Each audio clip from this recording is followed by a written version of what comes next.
Guna mengasah kemampuan kreativitas dan pengaruh positif di luar kegiatan sekolah, Hotel Harper menggelar Kids Cooking Class diikuti anak-anak yang berumur 5-10 tahun.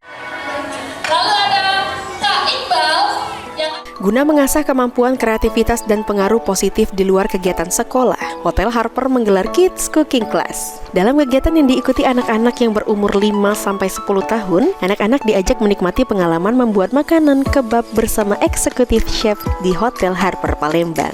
Kegiatan ini dikemas dengan begitu menarik dengan menyiapkan bahan-bahan dan peralatan untuk membuat kebab pada masing-masing meja. Tidak hanya itu, anak-anak juga akan diberikan topi chef dan apron sehingga mereka terlihat seperti koki cilik profesional. cooking class di Harper Palembang, temanya berbeda-beda. Bisa waktu itu seperti making pizza ya waktu itu. Terus ada juga decoration cake, terus ada bikin cupcake juga, sushi. Dan minggu ini kita temanya Aji Delia, Val TV.